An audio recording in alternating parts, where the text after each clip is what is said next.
본문 말씀 민수기 8장 14부터 26절. 14절 이같이 너는 레위인을 이스라엘 자손 중에서 구별하라. 그리하면 그들이 내게 속할 것이라. 15절 그 후에 레위인이 회막에 들어가서 봉사할 것이니라. 너는 그들을 정결하게 하여 흔들어 바치되. 16절 그들은 이스라엘 자손 중에서 내게 온전히 드림받은 자라. 이스라엘 자손 중에 처음 태어난 모든 자, 곧 모든 장자 대신 내가 그들을 택하였나니. 17절 이스라엘 자손 중에 처음 태어난 모든 자는 사람이나 짐승이나 다 내 것이라. 애굽 땅에서 모든 처음 태어난 자를 치던 날에 내가 그들을 내게 구별하였노라. 18절 이제 내가 이스라엘 자손 중 모든 장자 대신 레위인을 택하였느니라. 19절 내가 이스라엘 자손 중에서 레위인을 택하여 아론과 그의 아들들에게 선물로 주어서 그들로 회막에서 이스라엘 자손을 대신하여 봉사하게 하며 또 이스라엘 자손을 위하여 속죄하게 하였나니. 이는 이스라엘 자손이 성소에 가까이 올 때 그들 중에 재앙이 없게 하려 함이니라. 20절 모세와 아론과 이스라엘 자손에 온 회중이 레위인에게 이같이 행하되 곧 여호와께서 레위인에 대하여 모세에게 명령하신 대로 이스라엘 자손이 그들에게 행하였더라. 21절 레위인이 이에 죄를 깨끗하게 하고 그의 옷을 빨매 아론이 그들을 여호와 앞에 요제로 드린 후 그들을 위하여 속죄하여 정결하게 한. 22절 그 후에 레위인이 회막에 들어가서 아론과 그의 아들들 앞에서 봉사하니라. 여호와께서 레위인에 대하여 모세에게 명령하신 대로 그들에게 이같이 행하였더라. 23절 여호와께서 모세에게 말씀하여 이르시되.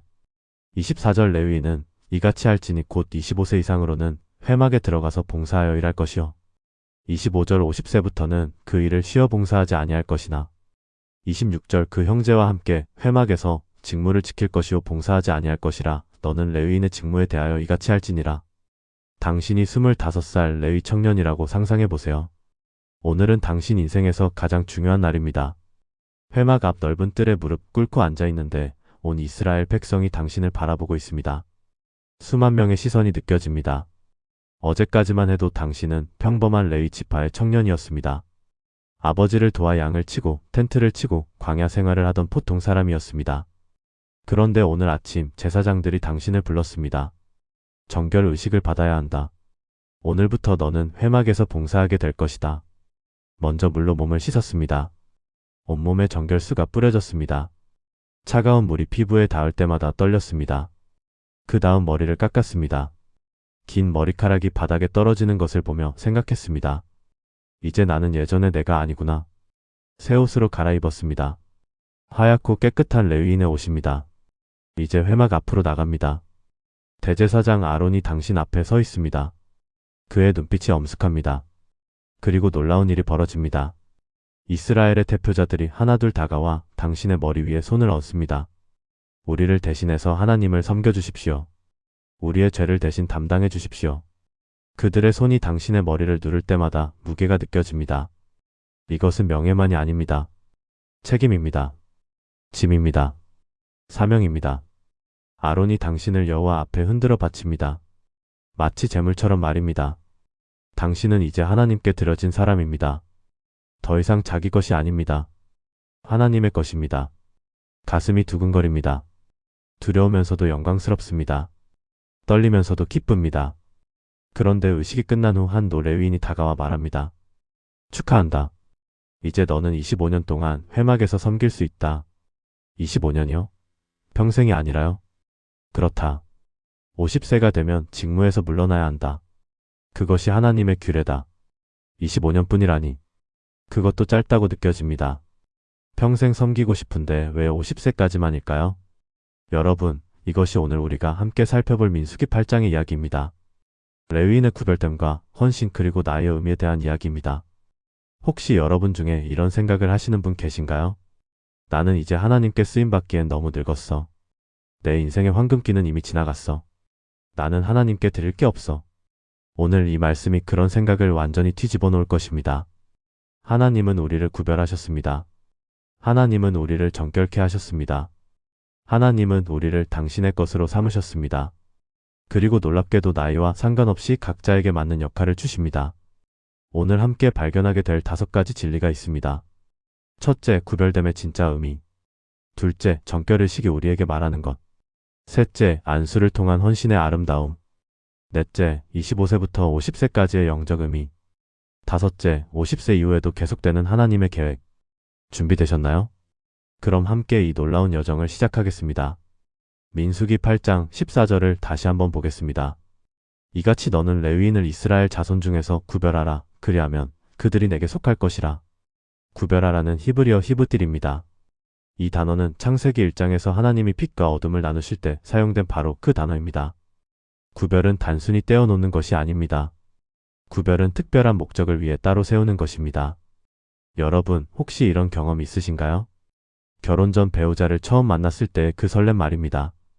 수많은 사람 중에 바로 이 사람이다라고 느껴지는 순간이 있었을 것입니다. 그것이 바로 구별입니다. 선택입니다. 결정입니다. 하나님이 레위인을 구별하신 것도 그런 것입니다. 이스라엘에는 12지파가 있었습니다. 수십만 명의 사람들이 있었습니다. 그런데 하나님은 그 중에서 레위 지파를 선택하셨습니다. 너희는 내 것이다. 너희는 나를 섬길 자들이다. 이것은 엄청난 특권입니다. 동시에 막중한 책임입니다.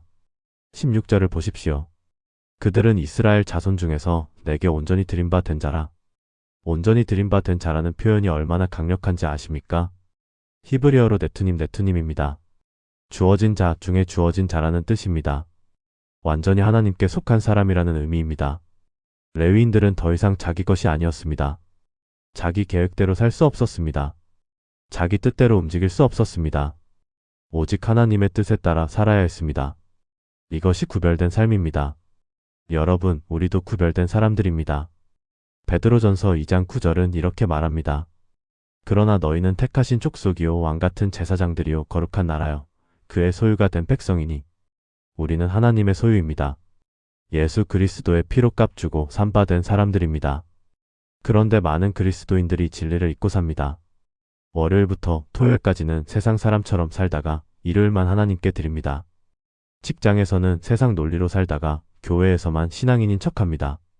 그것은 구별된 삶이 아닙니다. 구별된 삶은 24시간 7일 내내 하나님의 것으로 사는 것입니다. 출근할 때도 나는 하나님의 것이다. 회의할 때도 나는 하나님의 것이다. 가정에서도 나는 하나님의 것이다. 이것이 진짜 구별된 삶입니다. 그렇다면 구별된 삶의 구체적인 모습은 무엇일까요? 첫째, 우선순위가 달라집니다. 레위인들은 땅을 분배받지 못했습니다. 다른 지파들은 모두 기업을 받았지만 레위 지파만 받지 못했습니다. 왜일까요? 하나님 자신이 그들의 기업이셨기 때문입니다. 구별된 사람은 세상의 것을 최우선으로 두지 않습니다. 돈이 아니라 하나님이 우선입니다. 성공이 아니라 순종이 우선입니다. 인정받는 것보다 하나님을 기쁘시게 하는 것이 우선입니다. 여러분의 우선순위는 무엇입니까? 무엇이 여러분의 마음을 가장 많이 차지하고 있나요? 그것이 하나님보다 크다면 구별된 삶을 살고 있지 못한 것입니다. 둘째, 정체성이 달라집니다. 레위인들은 더 이상 나는 레위 지파 사람이라고만 소개하지 않았습니다. 나는 여호와께 드려진 자, 회막에서 섬기는 자라고 말했습니다. 그들의 정체성은 그들의 사명에서 나왔습니다. 여러분의 정체성은 무엇입니까? 나는 회사원이다, 나는 주부다, 나는 학생이다. 이것도 맞는 말입니다. 하지만 가장 중요한 정체성은 나는 그리스도인이다, 나는 하나님의 자녀다, 나는 왕같은 제사장이다입니다. 이 정체성이 흔들리지 않을 때 세상의 어떤 상황에서도 흔들리지 않습니다. 셋째, 목적이 달라집니다. 레위인들의 삶의 목적은 분명했습니다. 19절을 보십시오. 내가 이스라엘 자손 중에서 레위인을 택하여 아론과 그의 아들들에게 선물로 주어서 그들로 회막에서 이스라엘 자손을 대신하여 봉사하게 하며 또 이스라엘 자손을 위하여 속죄하게 하였나니. 레위인의 목적은 두 가지였습니다. 첫째, 회막에서 봉사하는 것. 둘째, 이스라엘 자손을 위해 속죄하는 것. 그들은 자기 자신을 위해 살지 않았습니다. 공동체를 위해, 하나님의 영광을 위해 살았습니다. 구별된 사람은 자기중심적으로 살지 않습니다. 이것이 나에게 유익한가? 가 아니라 이것이 하나님께 영광이 되는가? 를 묻습니다. 이것이 나를 행복하게 하는가? 가 아니라 이것이 다른 사람을 유익하게 하는가? 를 생각합니다. 여러분, 이것이 쉬운 일일까요? 전혀 쉽지 않습니다. 구별된 삶은 희생을 요구합니다. 레위인들은 자기 땅이 없었습니다. 자기 사업이 없었습니다. 오직 하나님을 섬기는 일에만 헌신했습니다. 그러나 그들은 가장 복된 사람들이었습니다. 왜냐하면 하나님 자신이 그들의 기업이셨기 때문입니다. 여러분도 구별된 사람입니다. 세상이 뭐라고 하든 여러분은 하나님의 것입니다. 그 정체성을 잊지 마십시오. 그 정체성으로 살아가십시오. 월요일 아침에 출근하면서 고백하세요. 나는 하나님의 것이다. 오늘 이 직장에서 나는 하나님을 대표한다. 가정에서 아이들을 바라보며 고백하세요. 나는 하나님께 구별된 부모다. 내 자녀들에게 하나님을 보여주리라. 그렇게 살 때 여러분의 삶은 평범함을 넘어 거룩함으로 빛날 것입니다. 구별됨은 제한이 아닙니다. 구별됨은 특권입니다. 하나님이 너는 내 것이다 라고 말씀하신 그 은혜를 붙잡으십시오. 이제 두 번째 진리를 함께 살펴보겠습니다. 민수기 8장 6절부터 7절을 보십시오. 이스라엘 자손 중에서 레위인을 데려다가 정결하게 하라. 너는 이같이 하여 그들을 정결하게 하되 속죄의 물을 그들에게 뿌리고 그들에게 그들의 전신을 삭도로 밀게 하고 그 의복을 빨게 하여 몸을 정결하게 하고. 레위인들은 하나님을 섬기기 전에 반드시 정결 의식을 거쳐야 했습니다. 이 의식은 세 단계로 이루어졌습니다. 첫째, 속죄의 물을 뿌림. 둘째, 전신의 털을 밈. 셋째, 옷을 빨아 깨끗하게 함. 왜 이런 의식이 필요했을까요? 단순히 위생을 위해서였을까요? 아닙니다. 이것은 영적인 정결을 상징하는 것이었습니다. 먼저 속죄의 물 뿌림을 생각해 보십시오. 이 물은 붉은 암소의 재를 섞은 정결수였습니다. 민수기 19장에 자세히 나와 있습니다.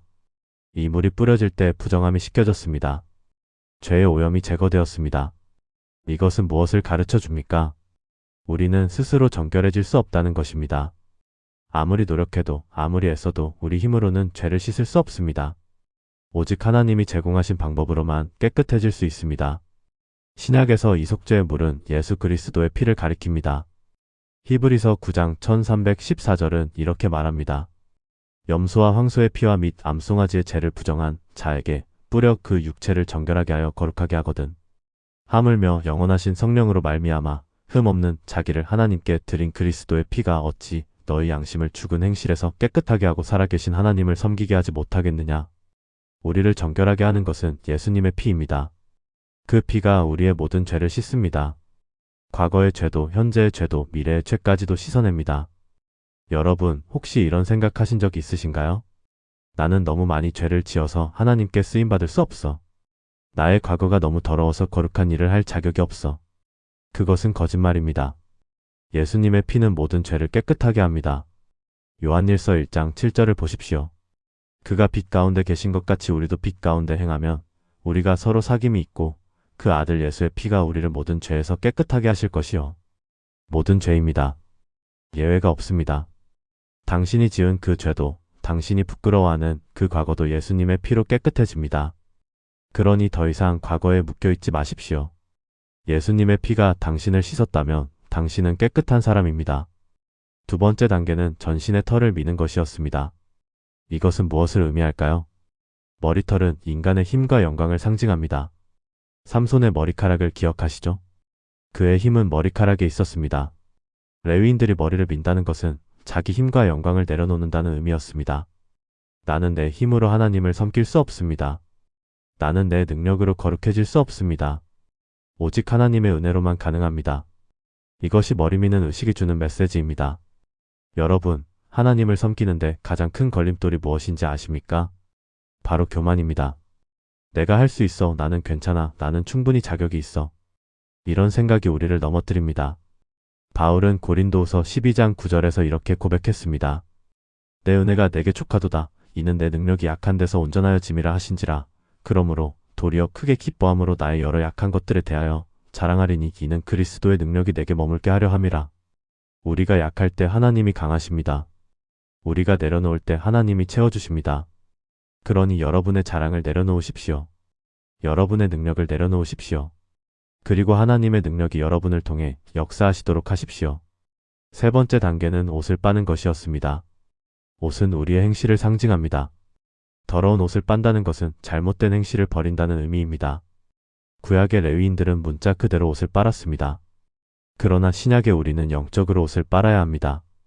에베소서 4장 2224절을 보십시오. 너희는 유혹의 욕심을 따라 썩어져가는 구습을 따르는 옛사람을 벗어버리고 오직 너희의 심령이 새롭게 되어 하나님을 따라 의와 진리의 거룩함으로 지으심을 받은 새 사람을 입으라. 옛사람을 벗고 새 사람을 입으라는 것입니다. 구체적으로 어떻게 해야 할까요? 첫째, 죄의 습관을 버려야 합니다. 레위인들이 옷을 빨 때 때가 떨어져 나가듯이 우리도 죄의 습관을 떨쳐내야 합니다.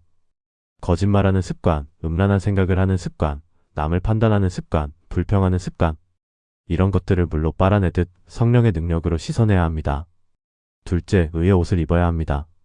이사야 61장 10절은 이렇게 말합니다. 내가 여호와로 말미암아 크게 기뻐하며 내 영혼이 나의 하나님으로 말미암아 즐거워하리니 이는 그가 구원의 옷을 내게 입히시며 공의의 겉옷을 내게 더하심이 신부가 자기 보석으로 단장함 같고 신랑이 화관으로 자기를 단장함 같게 하셨음이라. 하나님은 우리에게 구원의 옷과 공의의 겉옷을 입혀주셨습니다. 이 옷을 입고 살아가는 것이 정결한 삶입니다. 여러분, 정결은 일회성 사건이 아닙니다. 정결은 지속적인 과정입니다. 레위인들은 회막에서 섬기는 동안 계속해서 정결을 유지해야 했습니다. 한번 씻었다고 끝이 아니었습니다. 우리도 마찬가지입니다. 예수님을 믿어 구원받았다고 해서 정결의 과정이 끝난 것이 아닙니다. 매일 주님 앞에 나아가 씻김을 받아야 합니다. 매일 말씀으로 우리의 생각을 새롭게 해야 합니다. 매일 성령님의 인도하심을 따라 살아야 합니다. 그것이 정결한 삶입니다. 요한복음 13장에서 예수님이 제자들의 발을 씻기신 이야기를 기억하십니까? 베드로가 내 발을 절대로 씻지 못하시리 있다 하라고 했을 때 예수님은 이렇게 말씀하셨습니다. 내가 너를 씻지 아니하면 내가 나와 상관이 없느니라. 그러자 베드로가 주여 내 발뿐 아니라 손과 머리도 씻어 주옵소서라고 했을 때 예수님은 이렇게 말씀하셨습니다. 이미 목욕한 자는 발밖에 씻을 필요가 없느니라. 온몸이 깨끗하니라. 우리는 이미 예수님의 피로 씻김을 받았습니다. 온몸이 깨끗합니다. 그러나 이 세상을 살아가면서 발이 더러워집니다. 세상에 먼지가 묻습니다. 그래서 계속해서 주님 앞에 나아가 씻김을 받아야 합니다.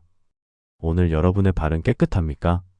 지난 일주일 동안 모든 세상의 먼지를 씻어내십시오. 주님 앞에 나아가 주님, 저를 씻어주세요 라고 기도하십시오. 그러면 주님이 여러분을 깨끗하게 하실 것입니다. 정결은 우리의 노력만으로 이루어지지 않습니다. 정결은 하나님의 은혜로 주어집니다. 그러나 우리는 그 은혜에 반응해야 합니다. 속죄에 물을 뿌릴 때 가만히 서 있어야 합니다. 머리를 밀 때 고개를 숙여야 합니다. 옷을 빨 때 그 옷을 내놓아야 합니다. 이것이 우리의 역할입니다. 하나님의 정결케 하심에 순종으로 반응하는 것입니다. 오늘 이 말씀을 들으시는 여러분 모두가 정결한 그릇이 되시기를 바랍니다. 주님이 쓰시기에 합당한 그릇이 되시기를 바랍니다. 세 번째 진리로 넘어가겠습니다. 민수기 8장 10절을 함께 읽어보겠습니다. 레위인을 여호와 앞에 나오게 하고 이스라엘 자손이 그들에게 안수하게 하고.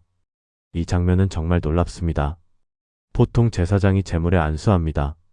그런데 여기서는 백성이 레위인에게 안수합니다. 왜일까요? 이것은 레위인이 백성을 대신한다는 의미입니다. 대속의 원리입니다. 16절부터 18절을 보십시오. 그들은 이스라엘 자손 중에서 내게 온전히 드림받은 자라. 이스라엘 자손 중에 처음 태어난 모든 자, 곧 모든 장자 대신 내가 그들을 택하였나니.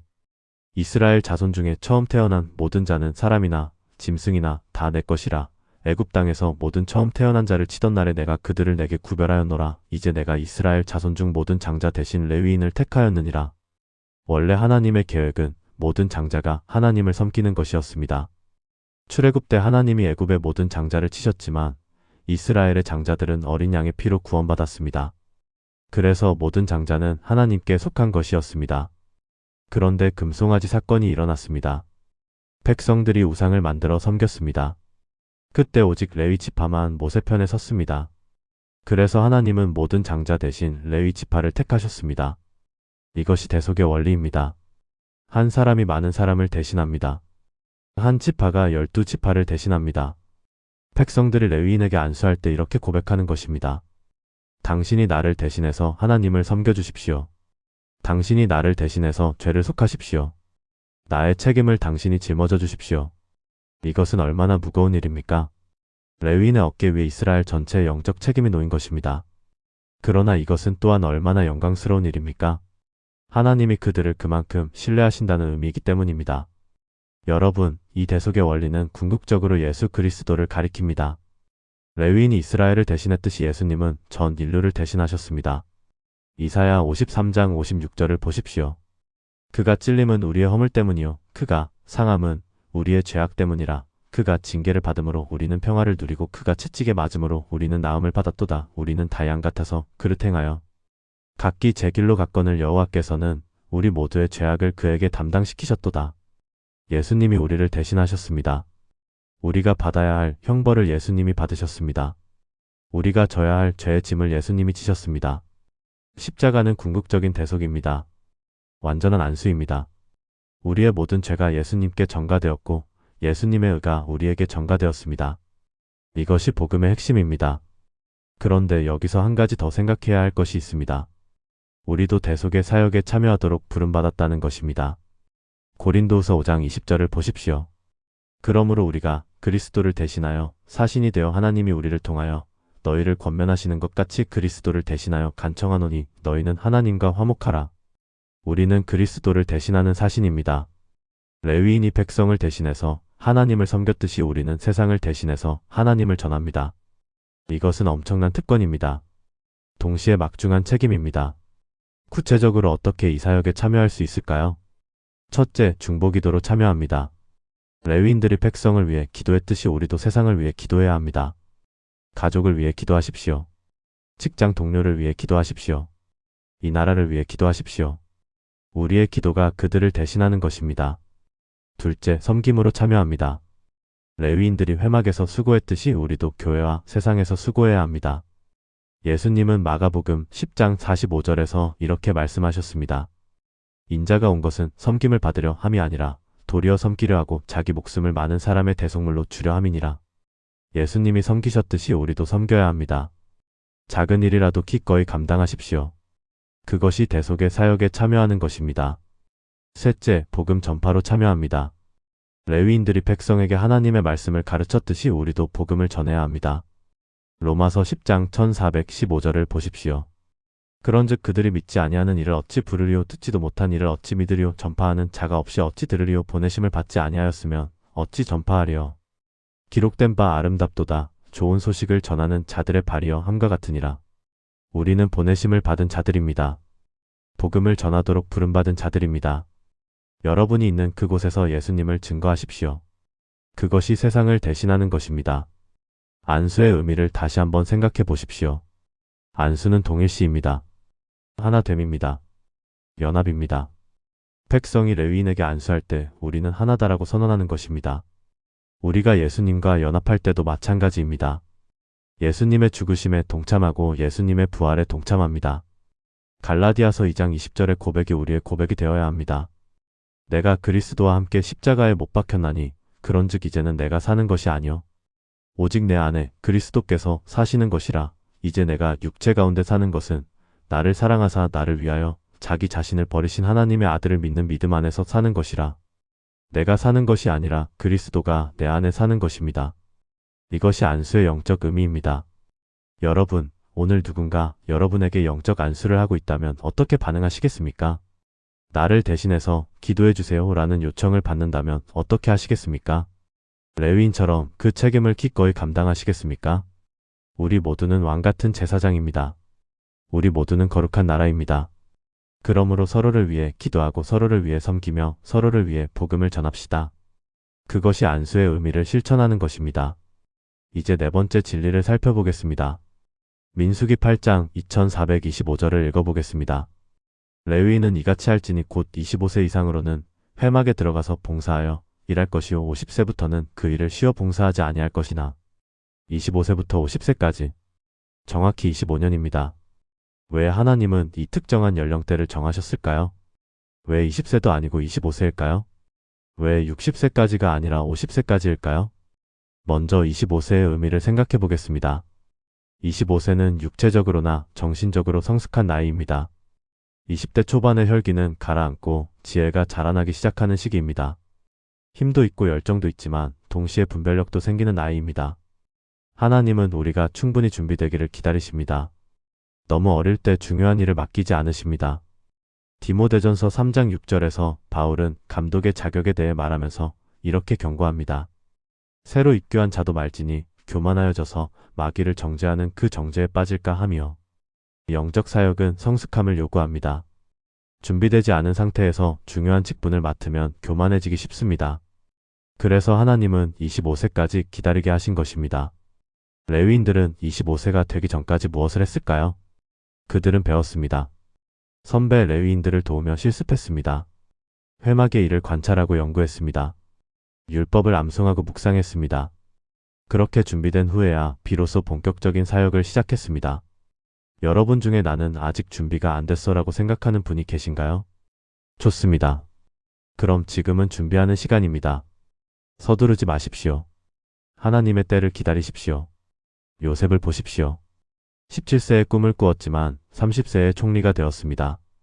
그 13년 동안 무엇을 했습니까? 준비했습니다. 보디발의 집에서 감옥에서 리더십을 배웠습니다. 고난을 통해 겸손을 배웠습니다. 그래서 30세에 애굽을 다스릴 수 있었습니다. 모세는 어떻습니까? 40세에 애굽 왕자로서 이스라엘을 구원하려 했지만 실패했습니다. 그리고 40년 동안 광야에서 양을 쳤습니다. 80세가 되어서야 비로소 하나님의 부르심을 받았습니다. 그 40년은 낭비가 아니었습니다. 준비의 시간이었습니다. 교만을 깨뜨리고 겸손을 배우는 시간이었습니다. 예수님도 30세까지 나사렛에서 준비하셨습니다. 그리고 3년 동안 공생애를 사셨습니다. 30년 준비, 3년 사역. 이것이 하나님의 방법입니다. 서두르지 않으십니다. 충분히 준비시키신 후에 사용하십니다. 그렇다면 50세의 의미는 무엇일까요? 50세에 왜 직무에서 물러나야 했을까요? 첫째, 육체적 한계 때문입니다. 레위인의 일은 매우 힘든 육체 노동이었습니다. 민수기 4장을 보면 레위인의 세 가족인 고앗, 게르손, 므라리 자손이 각각 회막의 기구들을 운반했습니다. 언약궤, 진설병상, 등잔대, 향단 등 무거운 물건들을 날마다 메고 옮겼습니다. 50세가 넘으면 이런 일을 감당하기 어렵습니다. 하나님은 이것을 아셨습니다. 그래서 50세가 되면 육체적으로 힘든 일에서 물러나게 하신 것입니다. 이것은 하나님의 자비입니다. 하나님은 우리에게 불가능한 것을 요구하지 않으십니다. 우리의 한계를 아시고 배려하십니다. 시편 103편 14절을 보십시오. 이는 그가 우리의 체질을 아시며 우리가 단지 먼지뿐임을 기억하심이로다. 하나님은 우리가 먼지임을 아십니다. 우리의 연약함을 아십니다. 그래서 우리를 긍휼히 여기십니다. 둘째, 세대교체를 위해서입니다. 만약 레위인들이 죽을 때까지 계속 봉사한다면 어떻게 되겠습니까? 젊은 세대가 설 자리가 없어집니다. 다음 세대가 훈련받을 기회가 사라집니다. 50세에 물러나는 것은 다음 세대에게 자리를 내어주는 것입니다. 이것은 매우 중요한 원리입니다. 한 세대가 영원히 자리를 차지하면 안 됩니다.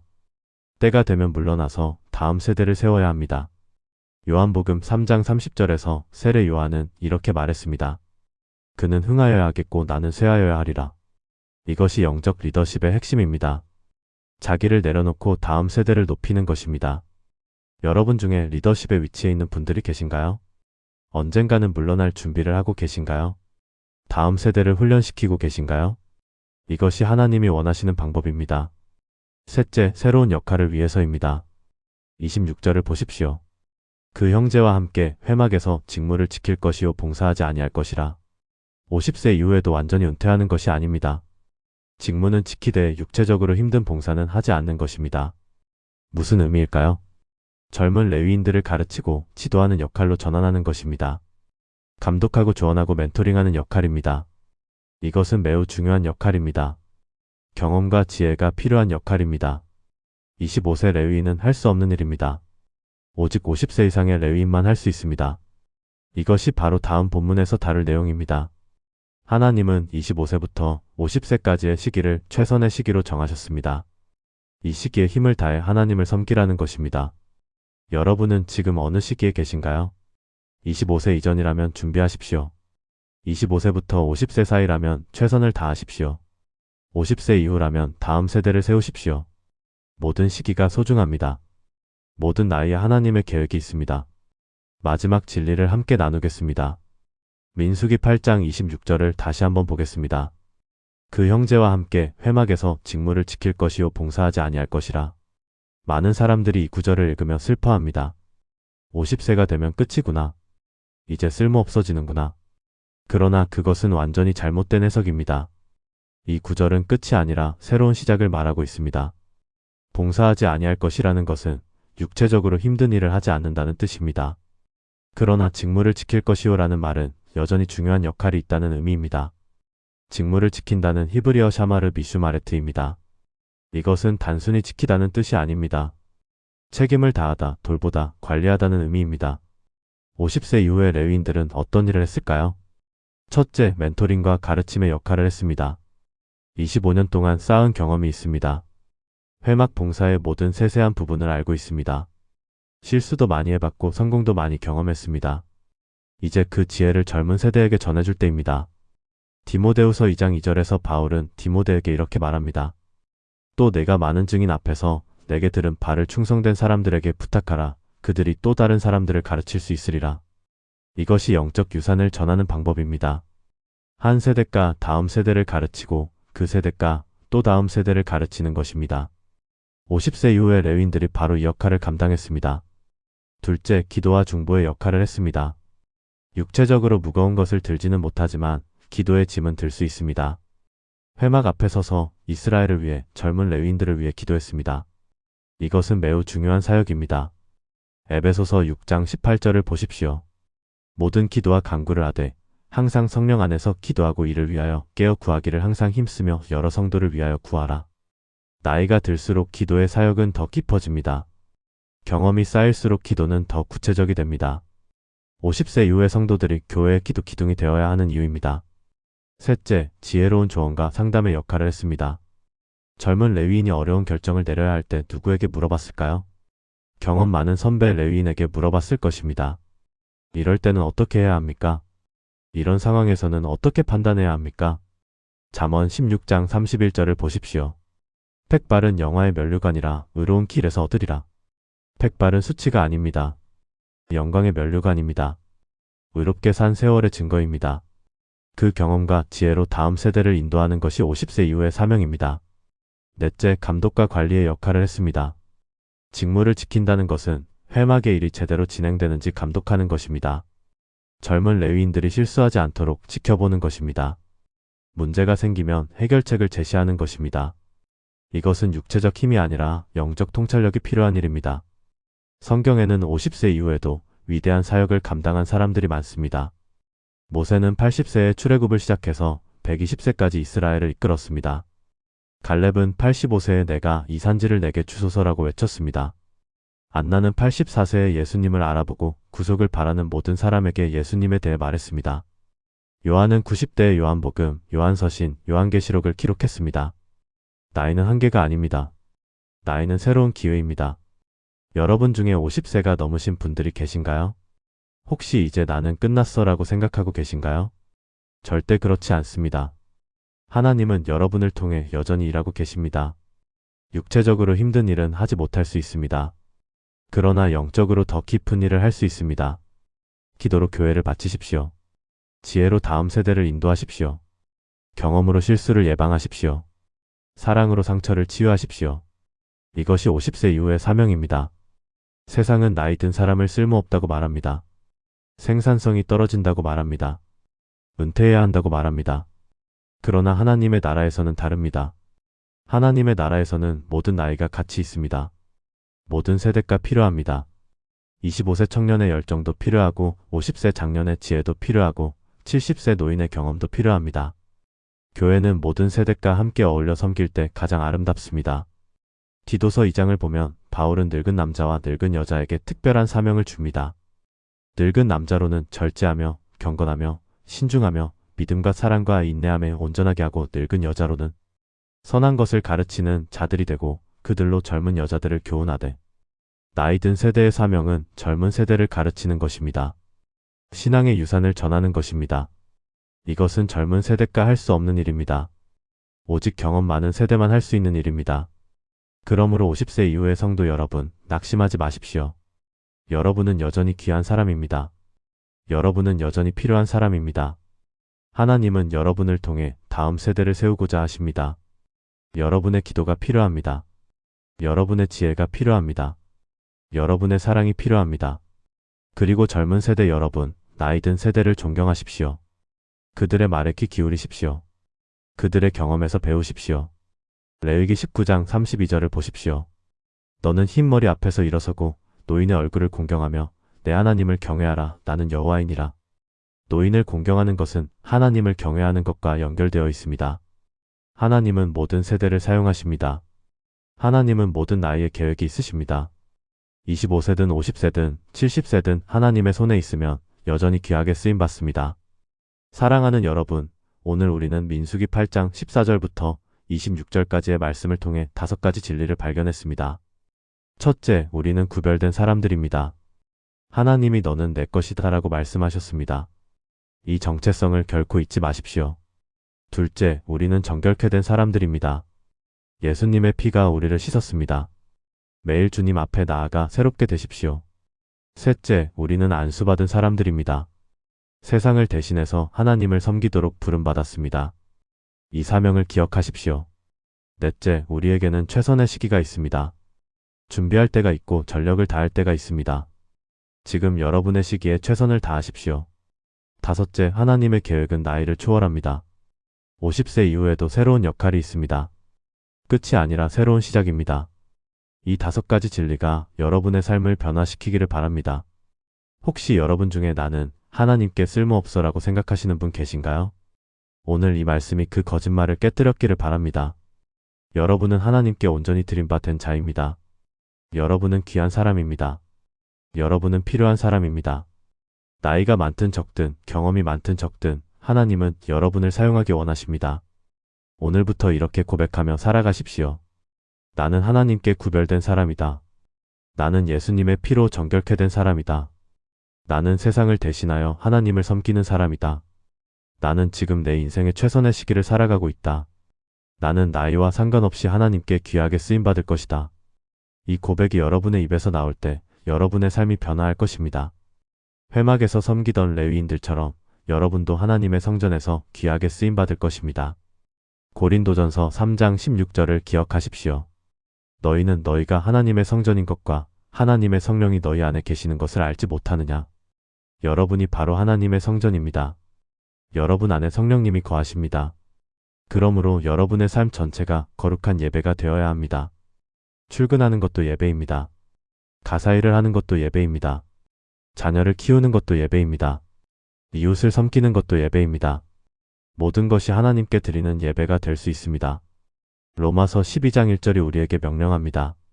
그러므로 형제들아, 내가 하나님의 모든 자비하심으로 너희를 권하노니 너희 몸을 하나님이 기뻐하시는 거룩한 산 제물로 드리라. 이는 너희가 드릴 영적 예배니라.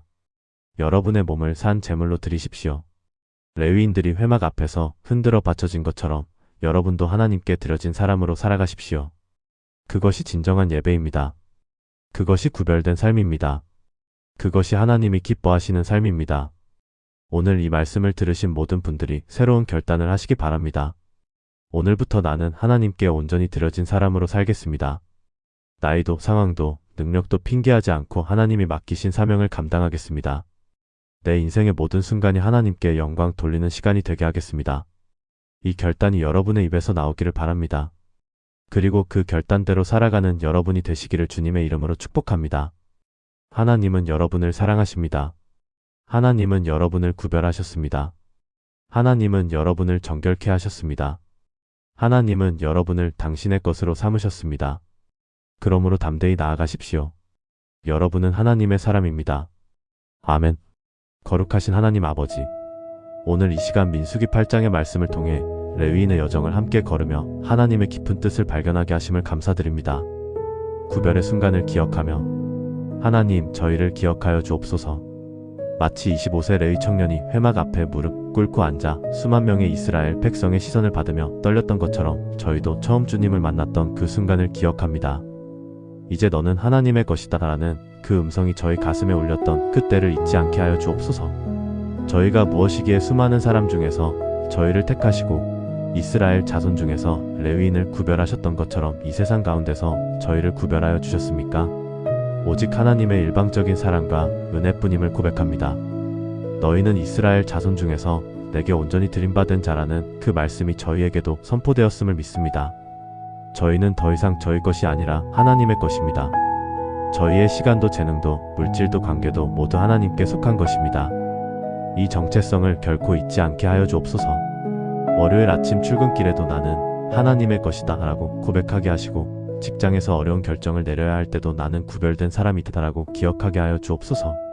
정결케 하심을 간구하며 라파의 하나님, 레위인들에게 속죄의 물을 뿌리시고 전신에 털을 밀게 하시며 옷을 빨게 하셨던 것처럼 저희도 깨끗하게 하여 주옵소서. 차갑고 깨끗한 정결수가 레위인의 온몸에 뿌려질 때 그들이 느꼈을 그 떨림을 저희도 경험하기 원합니다. 예수 그리스도의 보혈이 저희의 과거를 씻고 현재를 정결케 하며 미래를 거룩하게 하여 주옵소서.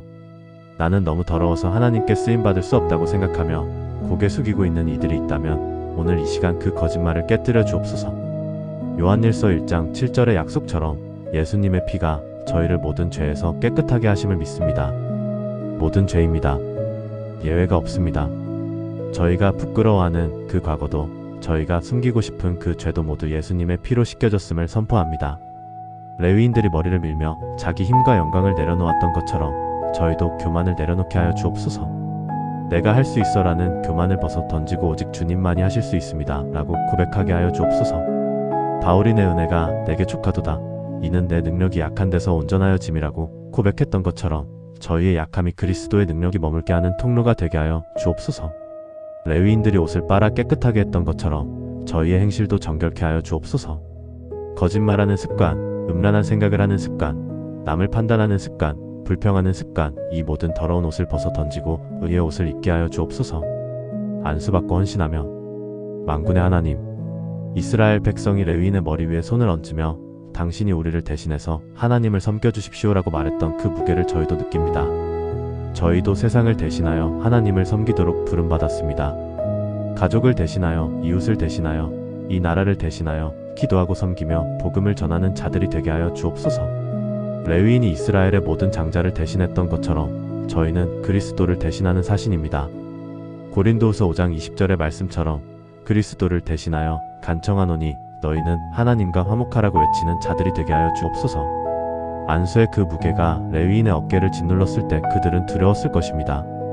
그러나 동시에 영광스러웠을 것입니다. 저희도 이 사명의 무게 앞에 두려워하지만 또한 영광스럽게 여깁니다. 하나님이 저희를 이토록 신뢰하시고 저희를 통해 일하게 원하신다는 것이 얼마나 큰 특권입니까? 중보 기도의 사명을 감당하게 하옵소서. 직장에서 만나는 동료들을 위해, 학교에서 만나는 친구들을 위해, 가정에서 함께 사는 가족들을 위해 날마다 기도하는 제사장이 되게 하여 주옵소서. 섬김의 사명을 감당하게 하옵소서. 예수님이 인자가 온 것은 섬김을 받으려 함이 아니라 도리어 섬기려 하고라고 말씀하신 것처럼 저희도 낮아져서 섬기는 자들이 되게 하여 주옵소서. 복음 전파의 사명을 감당하게 하옵소서. 아름답도다 좋은 소식을 전하는 자들의 발이여라는 말씀이 저희에게 임하게 하여 주옵소서. 최선을 다하는 시기를 살아가며 엘샤다이 전능하신 하나님, 레위인이 25세부터 50세까지 25년 동안 회막에서 최선을 다해 섬겼던 것처럼 저희도 지금 이 시기에 최선을 다하게 하여 주옵소서.